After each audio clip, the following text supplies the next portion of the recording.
The Great Hall of the Galactic Council stretched higher than most buildings on Earth. Junho Park stood at the center of it all, feeling very small. Around him sat representatives from 300 alien species, each one looking down at the human delegation with something between curiosity and contempt. Hana Kim stood beside Junho, her tablet showing data she already knew would not help their case. The numbers were clear. Humans were fragile. Their bones broke easily. Their skin offered no protection. They had no claws, no venom, no natural weapons at all. Compared to most species in the galaxy, humans were pathetically weak. High Chancellor Mothra, an insectoid being whose shell gleamed like polished obsidian, activated the main display. Holographic images filled the air above them. First came the Korthax, a reptilian species with armored scales that could stop plasma rounds. Their representative, Ambassador Vren, sat proudly in his seat, watching the humans with obvious amusement. The Korthax can survive temperatures that would boil human blood, Mothra announced. They can regenerate lost limbs within weeks. Their average lifespan is 400 standard years. More images appeared. The Luminites, beings of pure crystalline energy who could exist in the vacuum of space. The Grenth, massive creatures with 6 arms and strength enough to bend steel beams. The Qualix, small but possessing telepathic abilities that made them nearly impossible to surprise in combat. Then came humanity's profile. Average lifespan: 80 years, Mothra read aloud. Several species made sounds that might have been laughter. No natural armor, no enhanced senses, no regenerative abilities. Bone density rated at level 3, making them one of the most fragile species we have encountered. Junho kept his face neutral. He had been a soldier before becoming a diplomat. He knew how to stand still while people insulted him. Beside him, Hana's jaw tightened. But she too remained silent. A delegate from the Korthax section spoke up. It was not Vren himself, but one of his underlings. Permission to ask a question, Chancellor? Granted. Why were humans admitted to the Council at all? They possess primitive, faster-than-light technology. Their physical capabilities are below minimum standards. They have no unique abilities that benefit the greater community. The Korthax paused, his forked tongue flicking out. By all measurements, they are prey animals who accidentally achieved space travel. Laughter rippled through the chamber. Not from every species, but from enough to make the point clear. Humans were a joke. Mothra raised one of her 4 arms, calling for silence. Humans were admitted because they met the basic requirements. They have achieved interstellar travel. They have established colonies on multiple worlds. They have demonstrated intelligence and cultural complexity. She looked directly at the Korthax delegate. The Council does not exclude species simply because they are weak.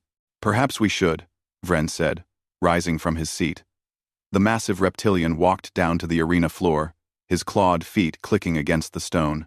He stopped a few meters from Junho, towering over the human. I mean no disrespect, Chancellor, but we face real threats in this galaxy. The border regions see pirate raids weekly. Hostile species test our defenses constantly. In times of crisis, every member species must contribute to our collective defense. Vren turned to address the entire council. What can humans contribute? They break easily. They die from diseases most species find harmless. A Korthax soldier can fight for days without rest. A human needs sleep every 24 hours, or they begin to fail mentally. He looked back at Junho. I suggest we grant humans protected species status. They can remain in council space, under our protection, but they should not be expected to participate in matters of defense or security. More murmurs of agreement filled the chamber. Junho could see it in their faces. All those alien faces. They thought they were being kind. They thought they were helping. He stepped forward. Request permission to speak, Chancellor. Mothra studied him for a long moment. Granted, but be brief. The Council's assessment is based entirely on physical measurements, Junho said, his voice carrying through the vast hall. Bone density, lifespan, natural weapons, regeneration rates. These are all important factors. I agree. But, Vren asked, amusement clear in his voice. But they are not the only factors that determine a species' strength. What else is there? Vren gestured at the holographic displays still floating above them. The data is clear. Humans are the weakest species in Council space. This is not an insult. It is simply fact. Junho looked up at the High Chancellor. I request that the Council reconsider their assessment methods. There are aspects of humanity you have not examined. Such as, Mothra asked, our history. Silence fell over the chamber. Several delegates exchanged confused glances. Finally, a representative from the Qualix spoke, her telepathic voice echoing in everyone's mind. Your history? Why would past events change your present biological limitations? Because history teaches us how a species survives, Junho said. You have measured what we are. But you have not asked what we have endured. You have not asked what we have overcome. Vren laughed, a hissing sound that echoed off the walls. So, you survived your own planet's evolution. Every species here did the same. That proves nothing. Then you should have no concern about reviewing our historical records. Hana spoke up for the first time. She held up her tablet. I am a xenoanthropologist. I have spent years studying how different species develop and adapt. I can provide context that your biological scans cannot capture. Mothra considered this. The Council has evaluated thousands of species. We have refined our methods over millennia. I see no reason to believe your case is special. Then you have nothing to lose by looking, Junho said quietly. Before anyone could respond, alarms began to sound throughout the station. Red lights flashed along the walls. Mothra's antennae stiffened as information flooded into her neural interface. Emergency session, she announced. All delegates return to your quarters. There has been an attack on one of our border colonies. The chamber emptied quickly, aliens rushing to receive more information. Junho and Hana stood alone in the vast space, watching them go. They think we're weak, Hana said softly. Yes. Should we show them they're wrong? Junho was quiet for a moment. Not yet. First, we wait and see what this new threat is. Something tells me we are going to need each other soon. They did not know it then. But Junho was absolutely right. 3 weeks after the first attack, 12 more colony worlds had gone silent. Commander Minho Choi stood on the bridge of the human vessel. Endurance. Watching the tactical display with growing concern. Each red marker represented a world that had stopped transmitting. Each one represented millions of lives. Just gone. Run the pattern analysis again, he told his tactical officer, Yuna Lee. Yuna's fingers moved across her console. She was young for her position, only 26, but she had a gift for seeing patterns others missed. Same result. Commander, the attacks are moving inward, toward the more populated council worlds. And each time, the defending forces report the same thing. Let me guess, Minho said. The enemy adapts. Exactly. Yuna pulled up combat footage from the latest attack. On the screen, Korthak's warriors fired plasma weapons at dark, shifting shapes. The first volley destroyed dozens of the creatures. The second volley was less effective. By the third, the creatures seemed to absorb the plasma without damage. Within hours, sometimes minutes, they become immune to whatever we use against them. Minho had served in the Korean military before joining the space fleet. He had seen combat. He had faced enemies who were better armed, better trained, better positioned, but he had never faced an enemy that could change what it was in the middle of a fight. What are the Council's top scientists saying? They have no explanation, Yuna said. These Voidborn, as they are calling them, do not match any known biological pattern. They are not mechanical, not exactly biological, and not pure energy. They are something else. On the main view screen, Another transmission came through. It was Ambassador Vren, and the proud reptilian looked shaken. All vessels. This is Council Command. The Luminite home system is under attack. All available forces, respond immediately. Minho felt his stomach tighten. The Luminites were one of the Council's most advanced species. Their technology was centuries ahead of humanity's. If they were calling for help, the situation was desperate. Set course for the Luminite system, he ordered. Maximum speed. Commander, Yuna said carefully, we have not been assigned to combat operations. The Council classified us as support vessels only. I know what they classified us as. The Endurance turned and jumped to faster than light speed. They arrived 6 hours later to find a battle already in progress. Luminite ships, beautiful constructs of crystalline technology, fired beams of concentrated light at the Voidborn swarm. At first, the beams cut through the dark creatures like a knife through paper. But as Minho watched, he saw the effect diminishing. They are adapting to the Luminite weapons, Yuna said, her voice tight with worry.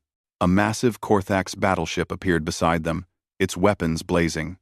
For a few precious minutes, the Voidborn fell back. Then they began to change again. Their bodies shifted, hardened. And the Korthax weapons became less and less effective.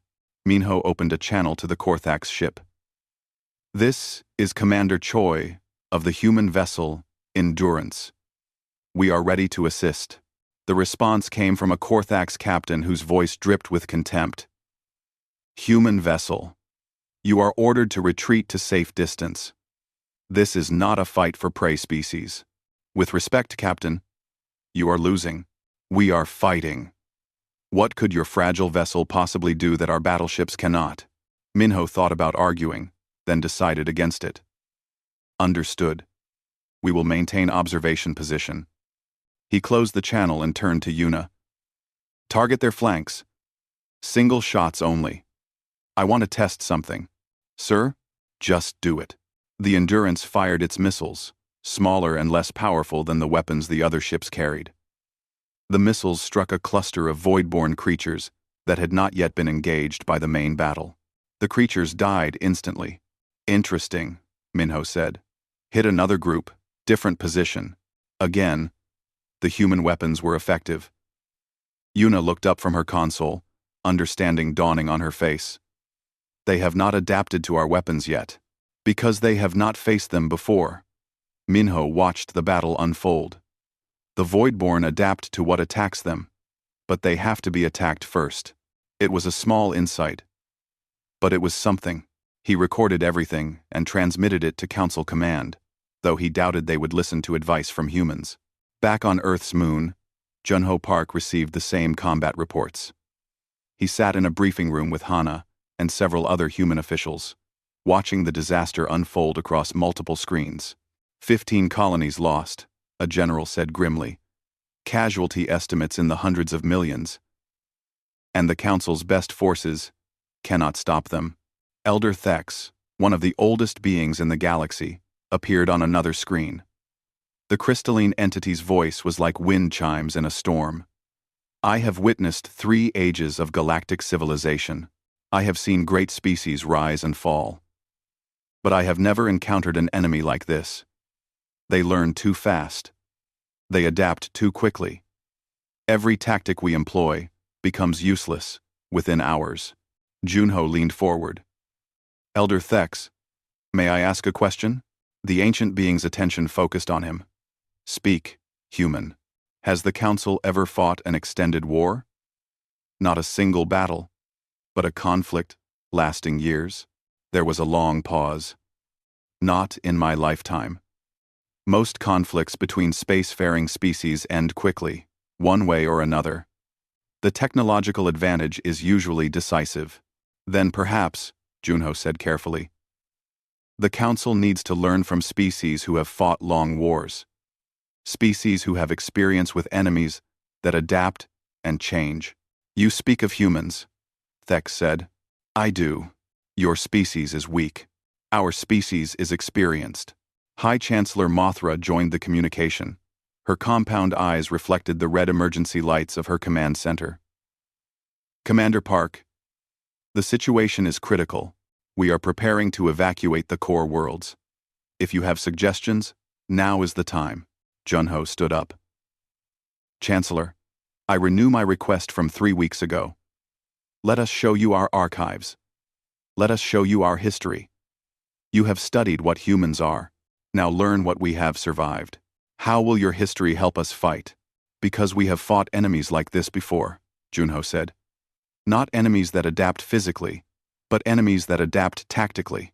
We have fought wars that lasted years, decades, even centuries. We have lost battles and come back to win wars. We have faced extinction and survived.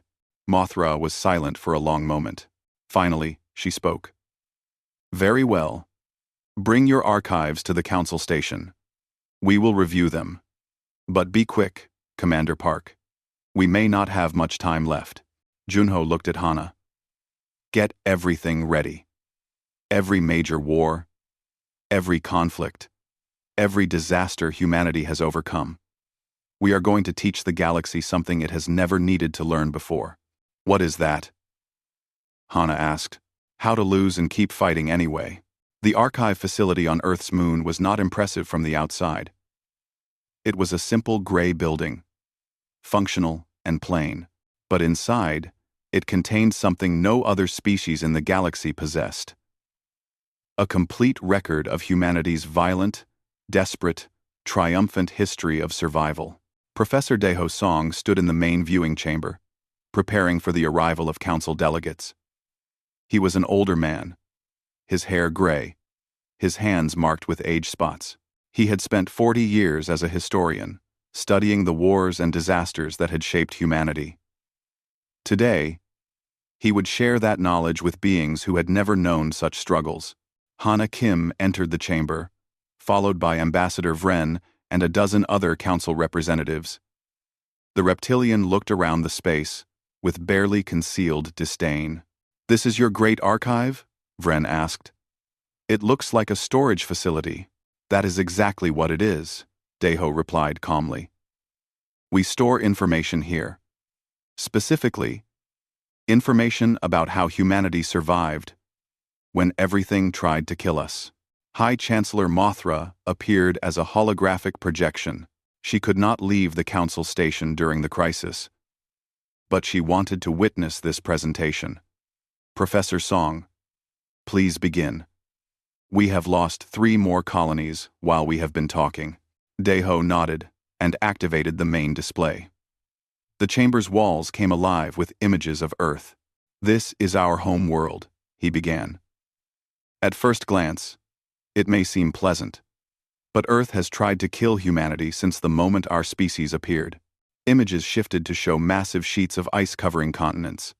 Ice ages that lasted thousands of years, dropping temperatures so low that most of the planet became uninhabitable. Humanity survived by moving, adapting, learning to control fire and build shelters. Next came volcanic eruptions that darkened the sky, supervolcanoes that blocked out the sun and caused global starvation. Humanity's population dropped to perhaps 10,000 individuals. We came within a breath of extinction. But we did not disappear. We survived. The alien delegates watched in silence. Deho could see confusion on their faces. Every species had overcome challenges on their home worlds. This was not unique. Then Hana took over the presentation. What Professor Song is showing you is our environment. Now, let me show you what we did to ourselves. New images appeared. Ancient armies clashing with bronze weapons. Medieval knights in armor. Soldiers in trenches. The alien delegates leaned forward, their confusion deepening. These are all humans, one delegate said. Humans fighting humans. Yes, Hana confirmed. For most of our history, we were our own greatest threat. We fought wars that lasted decades. We developed weapons specifically designed to kill other humans. We got very, very good at it. She showed them footage of ancient battles, then medieval sieges, then modern warfare. The delegates watched as human armies destroyed each other with increasing efficiency.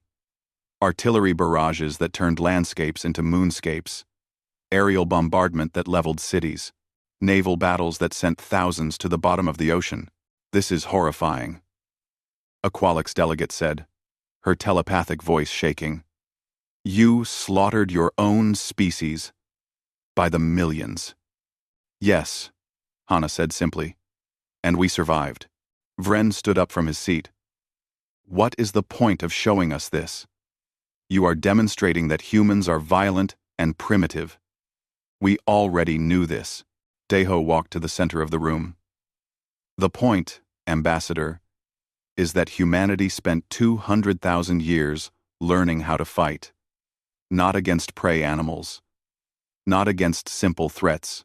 Against enemies who could think, who could plan, who could adapt their tactics just as we adapted ours.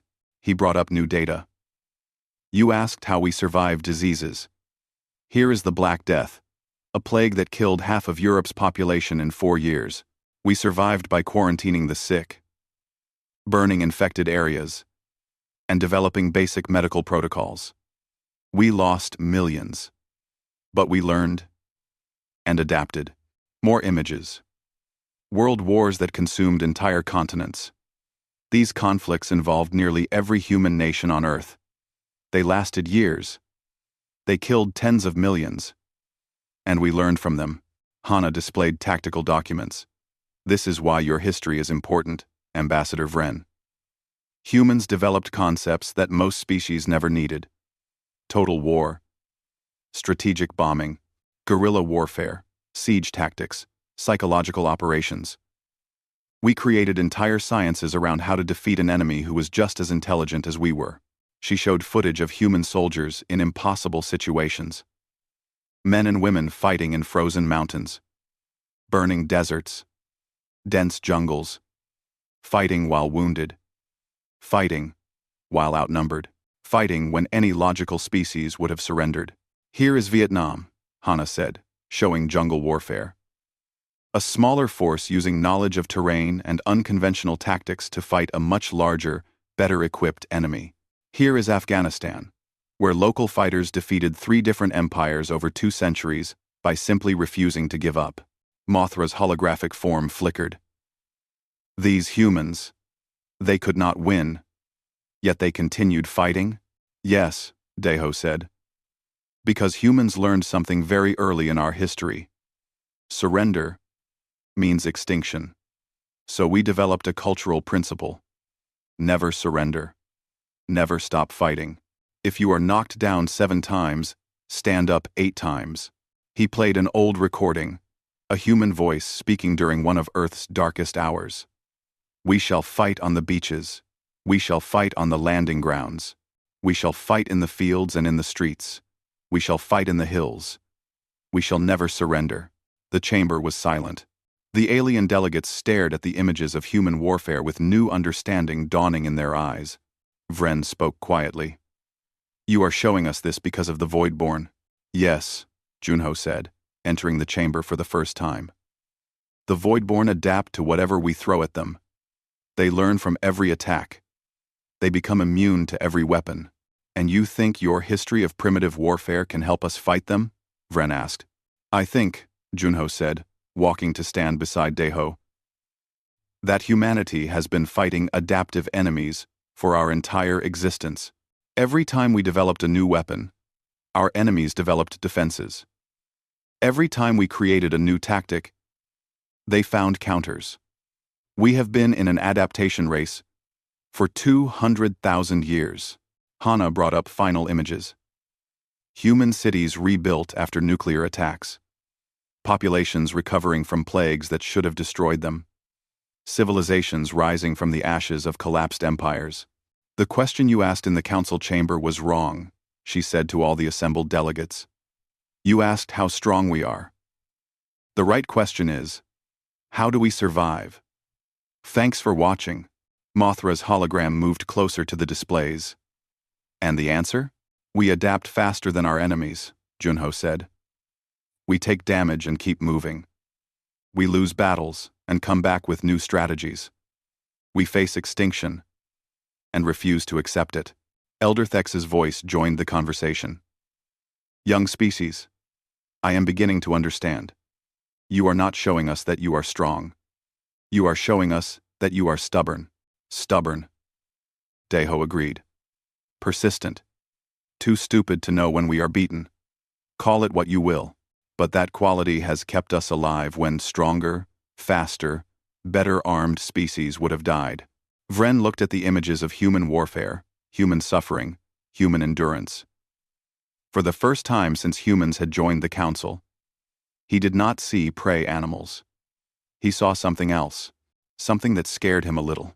You have been preparing for war your entire history, he said slowly. No, Junho corrected. We have been surviving our entire history. War is just one of the things we learned to survive. And now, if you will let us, we would like to teach you how to survive too.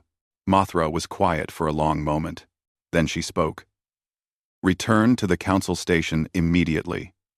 Bring your tactical experts, your generals, your strategists. It seems we have much to learn from the weakest species in the galaxy.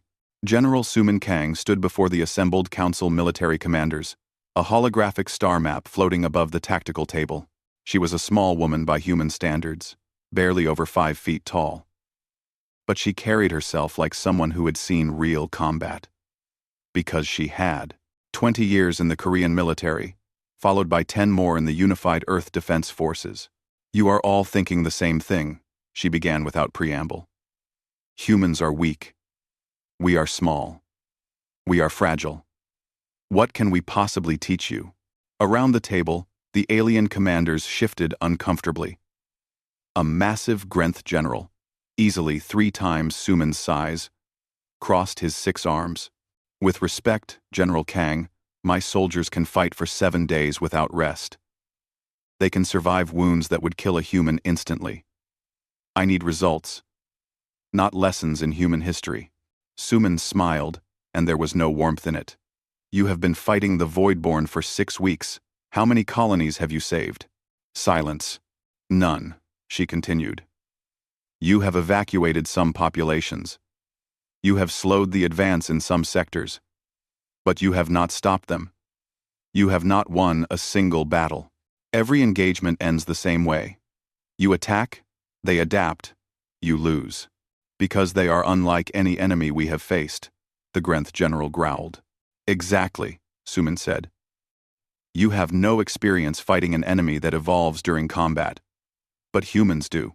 Not against enemies that change physically, but against enemies that learn and adapt tactically.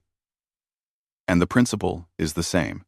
She manipulated the star map, highlighting a Voidborn position. You have been treating this like every other conflict in Council history. You gather your strongest forces, you attack with maximum firepower, and you expect decisive victory.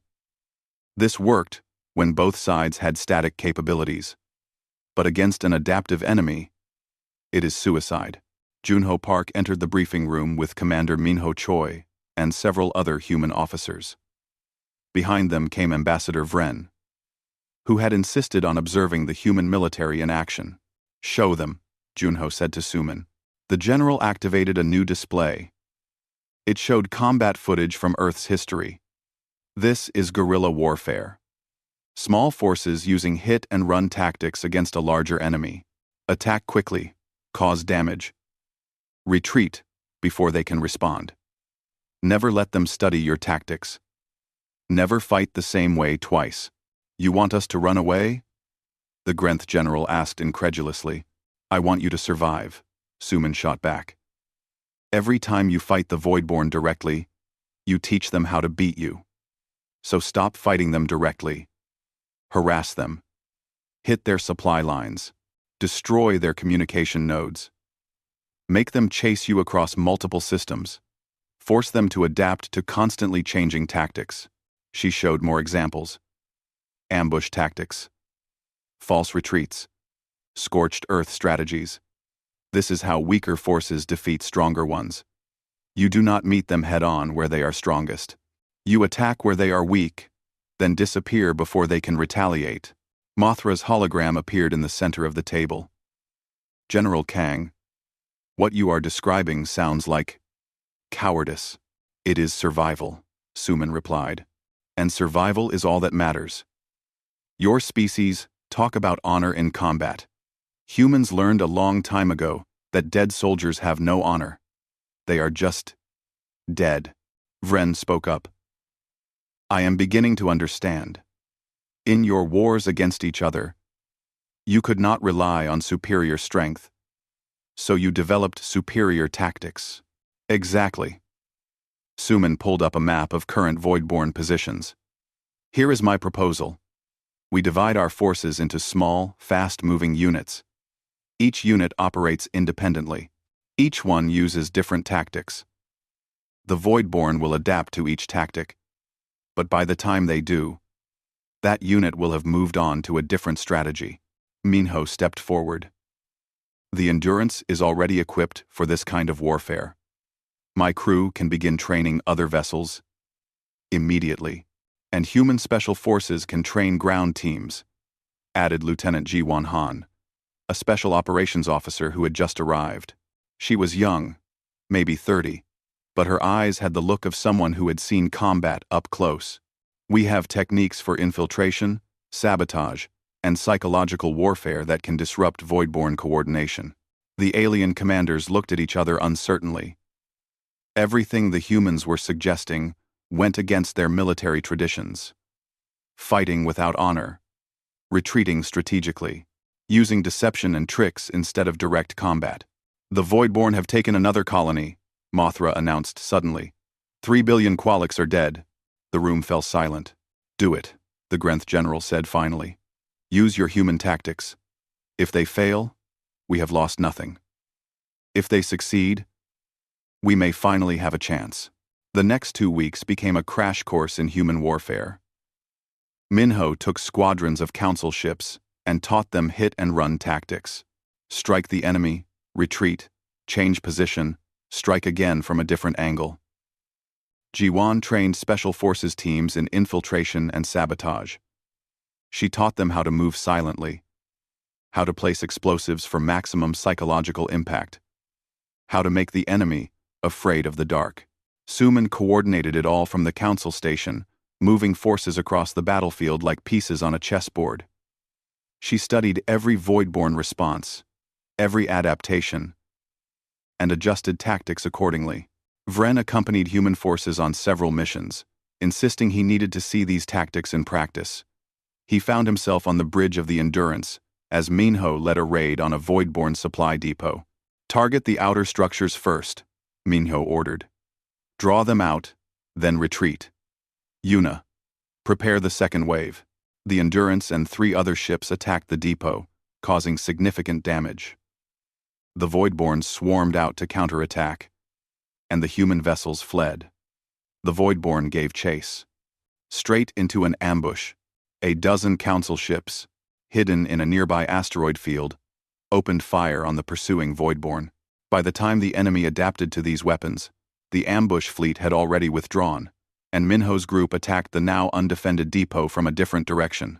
You tricked them, Vren said, something like admiration in his voice. We made them react instead of act, Minho corrected. We controlled the pace of the battle. In human warfare, we call this initiative. The side that controls when and where the fighting happens usually wins. Over the following days, the tide began to turn. Slowly, painfully, but undeniably, the Voidborn advance slowed.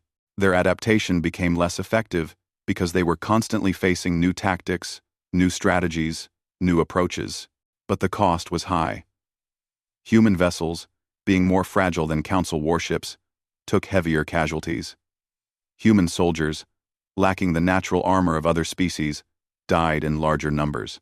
Vren saw it firsthand during a ground operation. He fought alongside Jiwan's special forces team as they infiltrated a Voidborn position.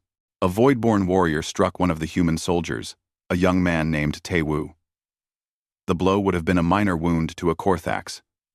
It killed Taewoo instantly, but before he died, Taewoo detonated the explosives he was carrying, taking 3 Voidborn with him and creating an opening for his team to advance.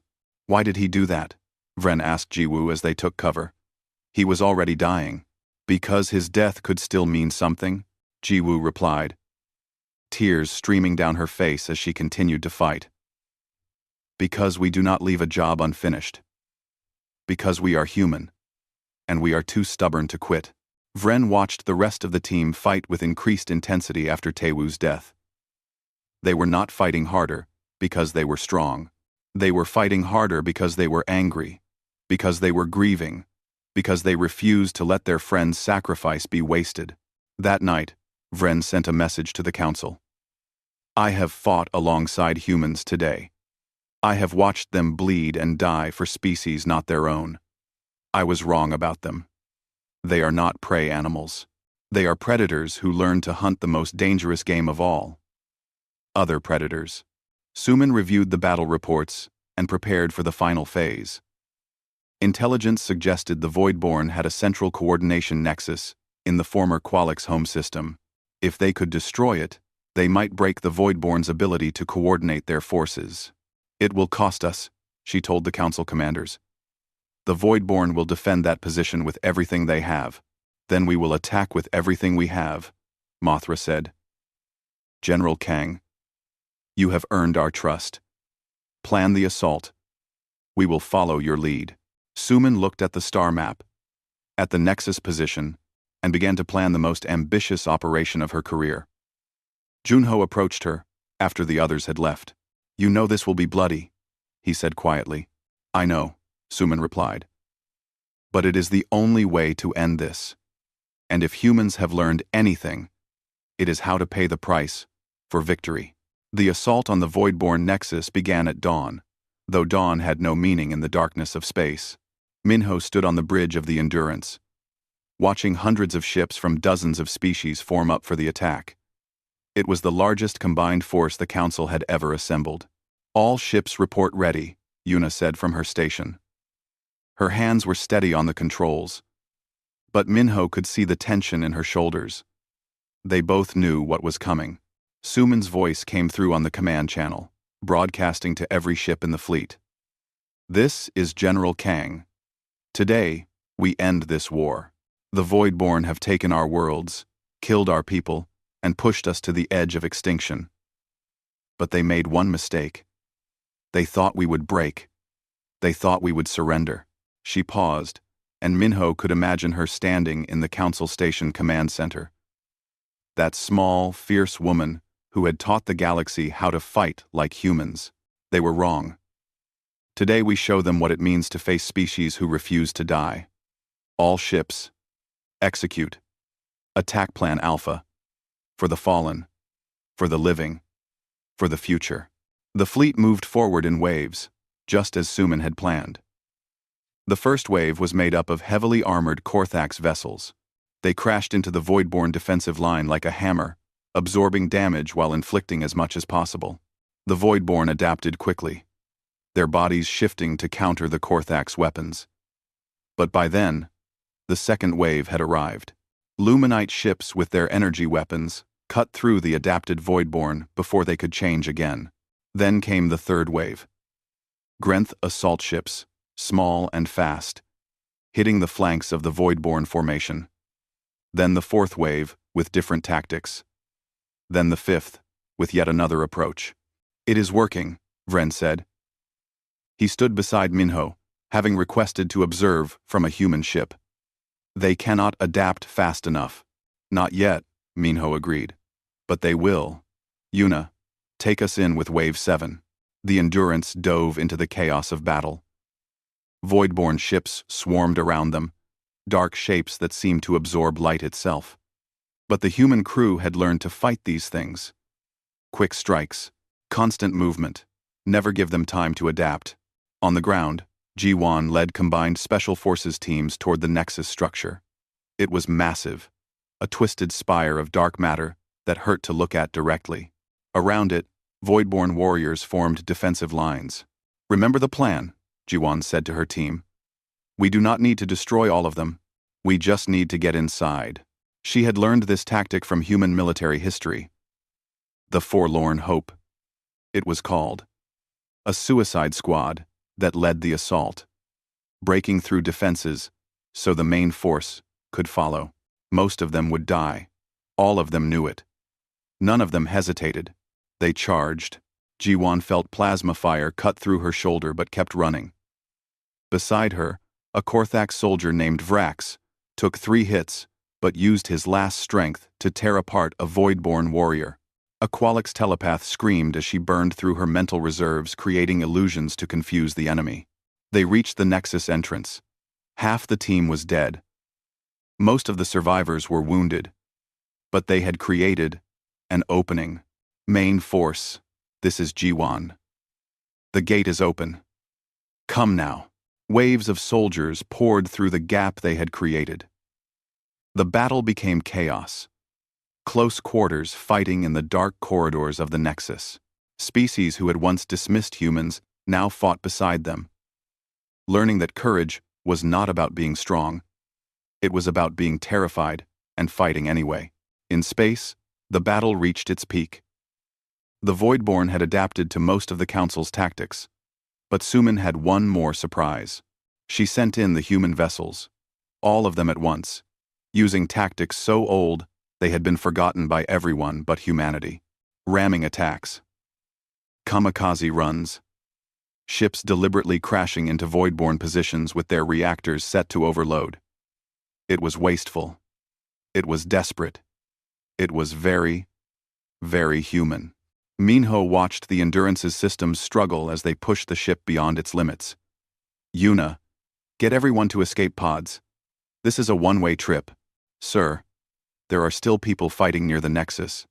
If we leave now, if we do not take out that command ship, those people will die anyway. Minho set the reactor to overload. That is an order, Lieutenant. Get our people out. Yuna looked at him for a long moment, then nodded. She began evacuation procedures, while Minho pointed the Endurance directly at the largest Voidborn vessel. Vren grabbed his arm. I know, Minho said calmly. But my ship can take theirs with me. That is what humans do, Ambassador. We trade pieces we can afford to lose for victories we cannot afford to miss. I will not leave, Vren said suddenly. If humans can face death with such courage, then a Korthax can stand beside them. They stood together on the bridge as the Endurance accelerated. The escape pods launched around them, carrying the crew to safety. The Voidborn command ship tried to turn, tried to adapt, but it was too late. At the last second, Minho and Vren were transported away in an emergency beam. Suman had overridden the ship controls, remotely.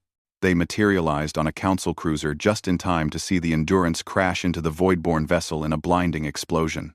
Inside the Nexus, Jiwan and the surviving soldiers reached the core. It pulsed with dark energy, coordinating the Voidborn forces across dozens of systems. Hana, who had joined the ground assault as an advisor, studied it with scientific fascination. It is like a brain, she said. A collective consciousness. If we destroy it, we destroy their coordination. Jiwan finished. Do it. They placed every explosive they had. They set every weapon to overload. And then they ran. The Nexus exploded from within, the dark spire collapsing in on itself. Across the battlefield, Voidborn forces suddenly lost coordination. They became individuals instead of a swarm, and individuals could be defeated. The battle turned into a rout. Within hours, the Voidborn were retreating. Within days, they had disappeared back into the dark space between galaxies. The cost had been terrible. 30% casualties across the combined fleet. Thousands dead on the ground. Assault. Human losses were the highest proportionally, because human bodies broke easier, and human soldiers took the most dangerous positions. 3 weeks later, a memorial service was held at the Council station. Representatives from every species gathered to honor the fallen. Junho stood at the podium, looking out at the assembled delegates. We lost many friends in this war, he began. Brave soldiers from dozens of species. They fought together, they died together, and they won together. Mothra stepped forward. The Council has a decision to announce. We have reviewed our classification system. We have realized that our measurements were incomplete. She looked directly at the human delegation. We measured strength in bone density and regeneration rates. We measured value in natural weapons and enhanced senses. We did not measure will. We did not measure determination. We did not measure the refusal to surrender, even when surrender was logical. Elder Thex's voice echoed through the chamber. I have witnessed 3 ages of galactic civilization. I have seen mighty species fall to lesser threats because they had never learned to struggle. Humans evolved in struggle. They lived in struggle. They made tools and tactics and strategies because they had to. They are not strong, but they are survivors. And in the end, survivors are the ones who remain. Vren stood, his massive form moving to the center of the chamber. I called humans the weakest species. I suggested they be given protected status. I was wrong. He turned to Junho. You are not weak. You are persistent. You are stubborn. You are too foolish to know when you are beaten. And that makes you the most dangerous species I have ever encountered. The council voted unanimously. Humanity was reclassified. Not as a weak species, not as a protected species, but as a persistence predator, a classification that had never existed before and would now be applied to any species that survived through sheer determination, rather than natural advantages. After the ceremony, Junho and Hana stood together, looking out at the stars through the station viewport. They finally understand, Hana said quietly. Part of it, Junho replied. They understand that we are survivors, but they still do not fully grasp what that means. What do you mean? Junho smiled. They think this war taught us new tricks. They do not realize that we were teaching them our old ones. What we showed them is what we have always been. Humanity has been fighting for survival since we climbed down from the trees. Every other challenge we face from now on is just another day at the office. Hana laughed. You make it sound so casual, because it is. Humans do not have a special gift for survival. We just never learned the alternative. He turned from the viewport. The council asked, what makes us strong? The answer is simple. We are not strong. We just refuse to be weak. Minho and Yuna approached them, both carrying new assignment orders. The Endurance was being rebuilt, bigger and better than before. A gift from the council, designed with human tactics in mind. General Kang wants us to train more council officers in human military doctrine, Minho said. She thinks this war might be just the beginning. She wants everyone prepared. Prepared for what? Hana asked. For whatever comes next, Yuna answered. Because, if there is one thing this war proved, it is that the galaxy is dangerous. And the only way to survive is to learn from species who have been dancing with danger their entire existence. They stood together, 4 humans among hundreds of alien species. No longer the weakest, but the teachers. They had shown the galaxy, their archives, their history, their methods. They had proven that strength was not always measured in muscle or armor or regeneration rates. Sometimes strength was measured in the ability to take a hit and keep moving. To lose a battle and come back for the war. To face extinction and spit in its eye. Ambassador Vren found them later, bringing Korthak's wine to share. A toast, he said, raising his glass. To humanity. The species that taught the galaxy how to survive. Junho raised his glass but corrected him gently. To all species who refuse to surrender. We showed you our archives, our history, our struggles, but the war was won by everyone who chose to keep fighting. Humans are not special. We are just experienced. And now, thanks to this war, so is everyone else. They drank together as the stars wheeled overhead. Species who had once been divided by biology, now united by something stronger. The will to survive, the refusal to quit, the stubborn, foolish, magnificent determination to see tomorrow no matter what today brings. And somewhere in the darkness between galaxies, the Voidborn retreated and remembered. They had faced species before. Strong species. Advanced species. But they had never faced species who simply would not stop. Who took damage and kept coming.